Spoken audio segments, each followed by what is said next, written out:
Oklahoma Gardening is a production of the Oklahoma Cooperative Extension Service as part of the land grant mission of the Division of Agricultural Sciences and Natural Resources at Oklahoma State University, dedicated to improving the quality of life of the citizens of Oklahoma through research-based information.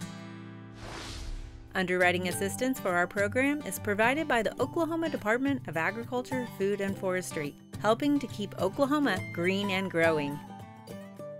Tomato is king of the garden, and today on the Best of Oklahoma Gardening, we look at how to avoid 6 common issues you might encounter growing tomatoes. Then we warm up the winter as we focus our attention on peppers and show you the range they have to offer.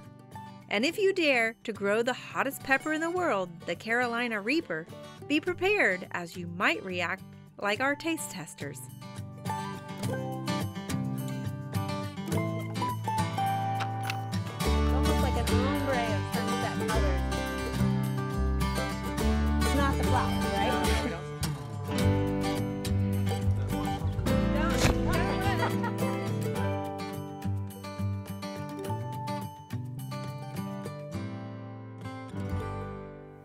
Hopefully you're starting to reap some of those rewards from your early season laboring in the vegetable garden.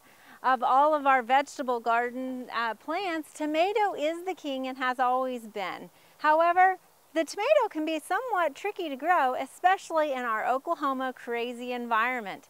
Today we've got 6 common reasons why your tomato might look a little less than ideal. There's nothing worse than when you go to pick some of that ripening fruit and find that you've got some rot down on the bottom of it. This is known as blossom end rot, and like its name implies, it is a rot that starts down at the blossom end. So here it was attached to this stem, and this is where the flower originally was. Now we know that this is caused by a calcium deficiency. However, that doesn't mean that you should just go apply calcium, because it can be a result of many different factors, including the fact that if you planted your tomatoes early in the season before the soil temperatures reach 65, then those roots might not have actually been able to take up the calcium that may be existing in your soil. Another thing, I always talk about doing soil testing early in the season, and the reason why it's important to do that is to check your pH and also your nitrogen levels. If your pH is too high or you have too much nitrogen, then again, those will prevent the plant from being able to take up a lot of that calcium. Now, probably the biggest culprit for blossom end rot is inconsistent watering. You never want to let your plants get so dry that they're actually wilting. Calcium is water soluble, and if you don't water your plants, it can't take up any of that calcium. The other thing, as we get into those hot, dry, windy days, which we're known to have a few here in Oklahoma, your leaves will actually transpire more moisture than your fruit, which creates that deficit of calcium at the blossom end of your fruit. The other thing is, if you water too heavily, then that tends to cause some of those roots to die back, again, preventing those roots from taking up additional calcium. So just because blossom end rot is caused by calcium deficiency doesn't necessarily mean that you have a deficiency in your soil.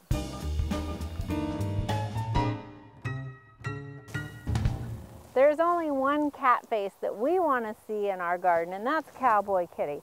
However, all too often you might start seeing what's called cat face on your tomatoes. And this is when your tomatoes look somewhat distorted. They obviously have kind of this irregular shape, and usually you'll see a dark scarring and where it's kind of indented right there between healthy tissue.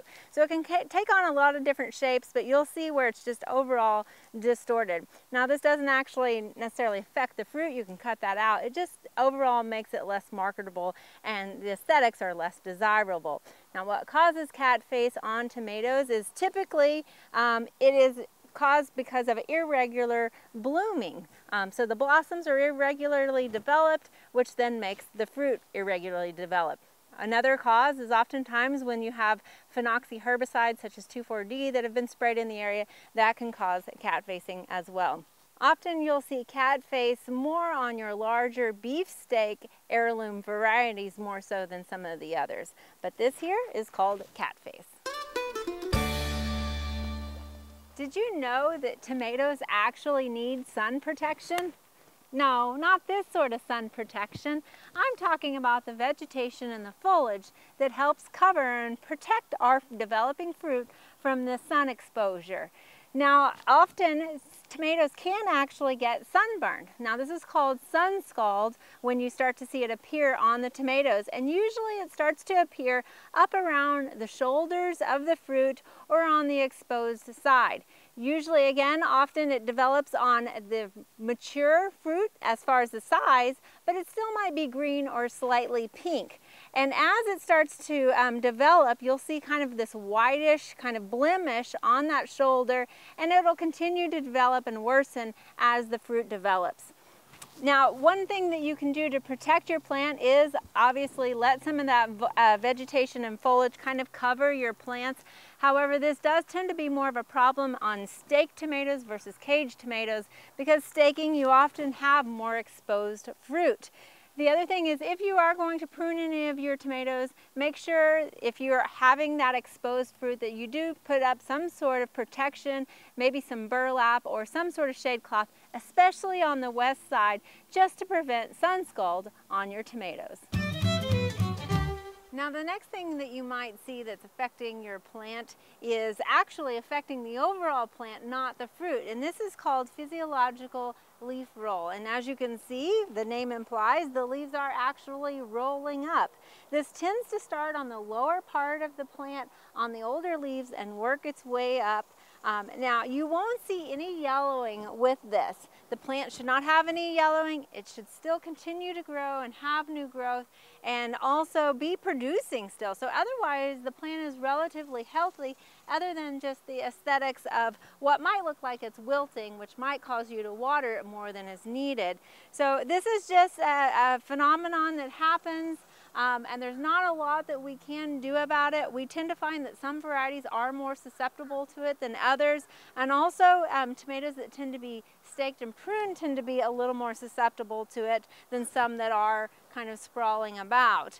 Now, another factor that can often cause this in tomatoes is extreme heat, prolonged periods of heat, and combination of wet periods can cause this as well. Other than that, you should still be getting a good fruit off of it. Just know that this is not a pathogen or a disease. Now, another problem we often see on our tomatoes is cracking. And this is pretty common, and you can see it usually takes on two forms. A lot of times you'll see a vertical split that's happening from the stem down the shoulder of the fruit, or oftentimes it creates this concentric circle where it's kind of this radial cracking that happens. And it happens both on large and small fruit. It doesn't really matter which hybrids you have or which type of tomatoes you have. Usually it is caused by excessive amounts of moisture, whether that's irrigation or rainfall, that proceed after an excessive dry period. And a lot of times, even if your plant is on irrigation, if you have more ideal growing conditions, then that can cause it as well. So even though it's hot and dry right now, we've got these plants on irrigation. If we cool off, then that's going to allow this plant to want to grow more. And what's literally happening is that inside of that tomato is growing faster than the outside skin, causing that cracking to happen. Now, really the only thing that you can do to prevent this is, as soon as you start to see tomatoes that are starting to turn pink, go ahead and harvest them and allow them to ripen indoors.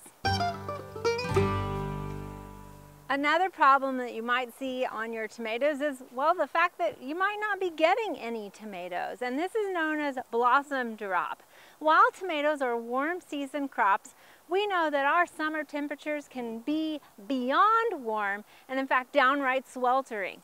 If our summer temperatures, our daytime temperatures, get above 90 degrees, this can cause your flower buds to drop, and excessive winds can also cause further problems with that. I mean, what days do we not have high temperatures and excessive winds? That's known as July and August around here in Oklahoma.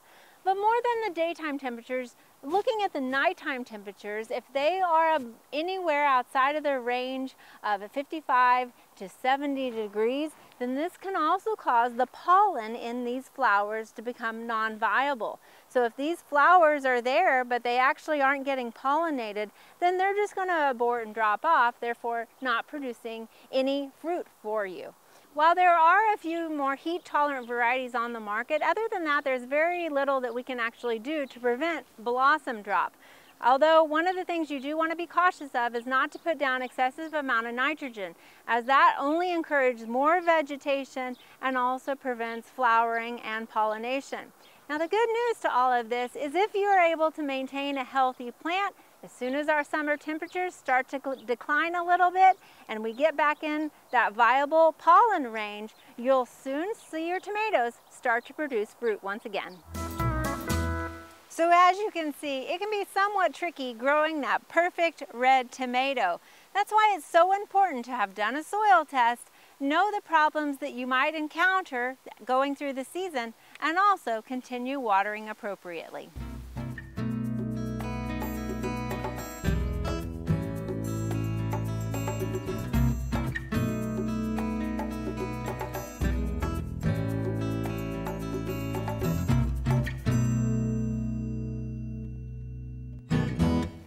Today we are planting peppers in our garden, but it's not just any particular one type of pepper that we're planting. We're actually planting several peppers because we are making a Scoville scale pepper garden.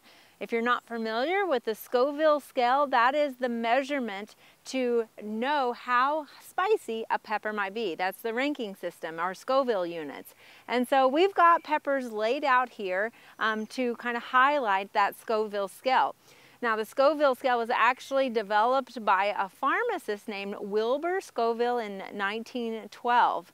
And the way they identify how many Scoville units each pepper has is by extracting the capsaicinoids out of the pepper. And they do that by taking a dried weight amount of the pepper, a specific amount of weight, and then putting that in alcohol. And then they're able to extract those capsaicinoids. Now the primary component of those capsaicinoids that gives the pepper its heat is capsaicin. You might have heard of that word before. So a lot of capsaicin is taken out of that, and eventually through that extraction process they then have that heat which is then dissolved into sugar water. So you have a taste test panel, and this taste test panel is then given a diluted solution of that extracted heat components. And so as they taste test, basically the concentration of those capsaicinoids gets lower and lower until they can't identify any heat in that solution anymore by simply tasting it. Now the heat of a pepper is not only determined by the genetics. Obviously we know a jalapeno is more hot than a bell pepper, but it's also determined by the environment in which it's been grown. So for example, a lot of times we see ranges of Scoville units on our peppers, and that's not only because it's a subjective test, right? Something that might taste hot to you might taste less hot to me because we have different sensory organs. However, a jalapeno pepper that's grown under stressed environments with reduced water, reduced fertility, it actually will be hotter than a jalapeno that's grown under optimal environmental conditions. So for a jalapeno, typically that range is 2,500 Scoville units, anywhere up to 8,000 Scoville units. So that's why you see a range of heat a lot of times on different peppers. Now genetics can also play into that. Like I said, a jalapeno is always going to be hotter than a bell. However, there are some jalapenos that are no heat jalapenos. So this particular one I have next to me is called Fulju, and it is a cultivar of a jalapeno. So it is a true jalapeno. However, through traditional breeding practices, that capsaicinoids have actually been bred out of the pepper. So it has a Scoville ranking of 0. So while it genetically is a jalapeno, it has been bred out of it. So that allows you to still enjoy your jalapeno poppers without concern of really truly how hot that jalapeno might be. There also are no heat habaneros as well that you might want to try. So getting back to our garden here, we've got several peppers laid out, as you can see. Again, so we've got one bed that's going to be more sweet to mild, and then we've got a bed that's going to be a little hotter and go from mild to hot. So the first 3 we've got here actually have 0 Scoville units on them, meaning that they have no heat at all. Of course, we've got our Fulju jalapeno, followed by our sweet banana pepper that a lot of times comes with salads. And then finally our bell pepper, and we've got a big Bertha bell that we're planting here in our garden. So these first three have 0 Scoville units, and they're not going to pack any heat to them when you bite into them. Following that up, we've got our pimento sweet pepper and our pepperoncini. Both of these have a rating of 100 to 500 Scoville units. Then next we've got an Anaheim that's going to be 500 to 1,000 units, followed by our poblano, which is 1,000 to 2,000 Scoville units. And then finishing off our bed here, we've got a traditional jalapeno that again comes in around 2,500 to 8,000 Scoville units. Now, as we skip over to our hot pepper bed over here, we're going to start with a serrano pepper, and our particular cultivar that we have is called Flaming Jade, and it's around 3,000 Scoville units. So again, keep in mind what I said about environment. Sometimes, if you notice, that 3,000 level is in that same range as a traditional jalapeno. So it might be at times you've had a jalapeno that's tasted hotter than a serrano, and sometimes a serrano might have tasted hotter than a jalapeno. And that's a lot of times because of that environmental factor. Following our serrano pepper, we've got a Hungarian yellow pepper, and we're going to bump up the heat on this one to 5,000 to 10,000 Scoville units. After that, we've got a Tabasco pepper, and that's often used in hot sauces because it's got a rating of 30,000 to 50,000 Scoville units. 50,000 is also typically where we rate the cayenne pepper, so a lot of times we hear those in hot sauces as well. Followed by a traditional habanero pepper, and that's definitely going to be on the hotter side. However, it has a much larger range from 100,000 to 350,000 Scoville units. So we're getting much hotter compared to 0 units at all. Now, before we get to our 3 hottest peppers that we have here on our Scoville pepper garden, I want to take a look at the genus species of all of the peppers that we've discussed so far, going back to that genetics aspect of it. So all peppers are in the genus Capsicum, okay? And so actually capsicum got it's come from the Greek word kaptos, which means to capture or to bite. So you truly can say, as a pepper has more capsaicin in it, it's definitely going to have more bite that it offers to your tongue as you try it. Now, most of the ones that we've talked about at this point are Capsicum annuum, with the exception of the Tabasco pepper, which is actually Capsicum frutescens. And then, as we just mentioned, the habanero is a different one called Capsicum chinense. Now, you'll notice in our top 3, they are also all Capsicum chinense. This particular species has resulted in a lot of breeding trying to get even hotter peppers. So that's the one that really is getting a lot of attention right now. Now, the name might make you think that it is from China, but actually all peppers are native to the New World. So you'll find them in Central and South America. So our top 3 spiciest peppers are all of that species chinense.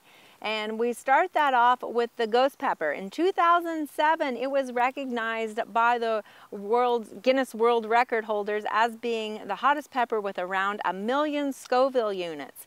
Quickly, it was surpassed in 2011 by the Trinidad scorpion, which comes in around 1.2 to 2 million Scoville units. Currently, that has even been surpassed, and our hottest pepper that we now have is called the Carolina Reaper, that tops the scale around 2.2 million Scoville units. Now, the Carolina Reaper is said to actually have a little bit of a fruity, sweet flavor initially when you bite into it, and that's probably prior to it melting your face off. So I think I'm just going to take their word for it on that. As you can see, however, there is a wide range of peppers to try. In fact, all of these peppers we just got at a local garden center, so they're not anything that you have to special order if you're curious about trying your own Scoville units or taste testing and seeing how hot you can handle those. However, I think for my particular palate, somewhere in this bed, about midway, it went from edible to ornamental.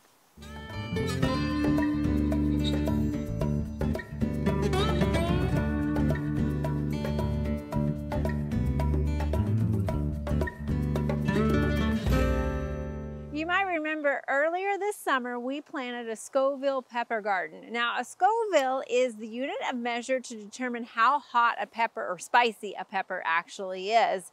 So we've got a mild bed and we've got a hot bed, and it goes all the way from a no-heat jalapeno, which looks very similar to a regular jalapeno. In fact, I'll show you here what it looks like. Looks very similar to a regular jalapeno. We go all the way up through bell peppers to our traditional jalapeno.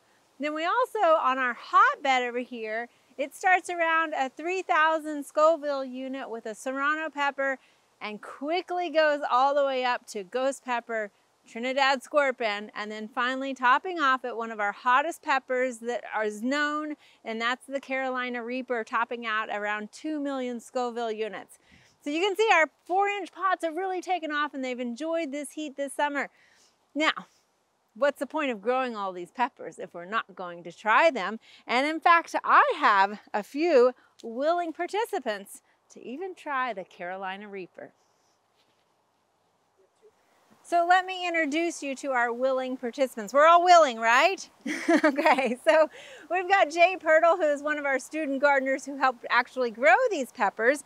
Daniel Ferris, who is our videographer and editor, which he took this opportunity to join us on this side of the camera. And finally, Dr. Shelley Mitchell, who, let's face it, just has a spicy personality. So thank you all for trying this. Are you ready to do it? We've provided you all with a complimentary glass of cool, refreshing milk to enjoy throughout the process.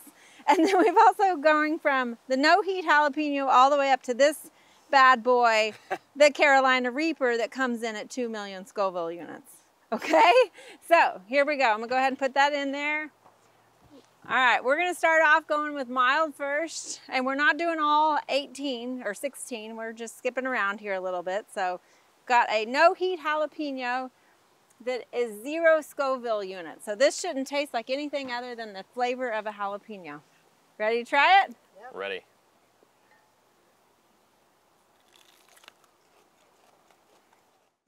We now have the poblano pepper that is at the hotter end of the mild, and this is around 1,000 to 2,000 Scoville units.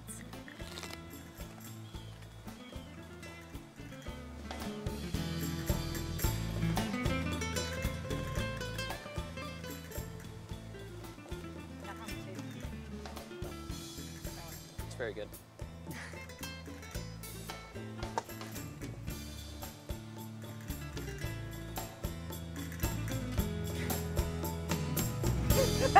Yeah. Small but mighty.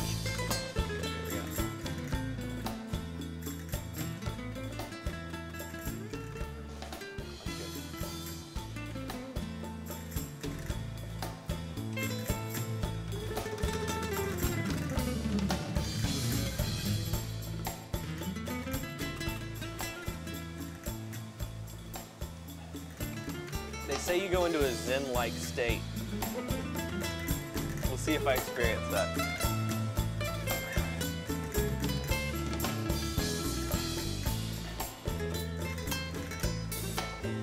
That one has a lot more like flavor than spice. That one's really good. That was good.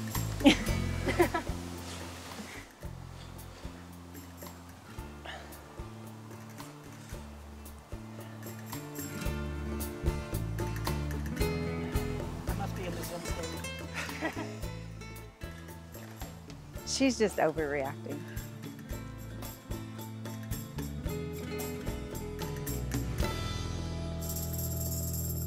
This one, the hottest pepper, the Carolina Reaper, comes in anywhere from 1.4 million to 2 million Scoville units.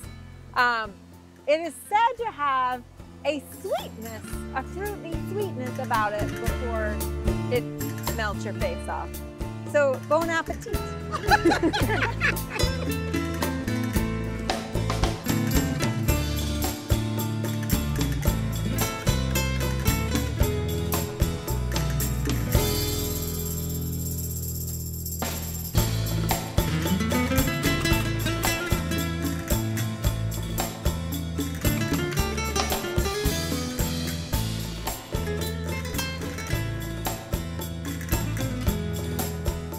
The weather can be unpredictable this time of year, but don't worry, we will be right here to help you navigate another growing season. Join us next Saturday, February 11th, as we bring to you a brand new episode of Oklahoma Gardening. There are a lot of great horticulture activities this time of year. Be sure and consider some of these events in the weeks ahead.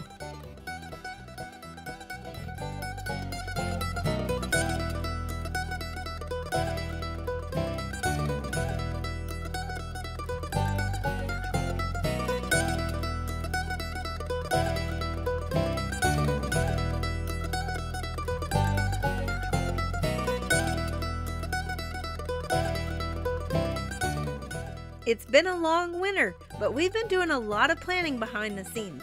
Join us right here next week as we are excited to be back with a brand new season of Oklahoma Gardening.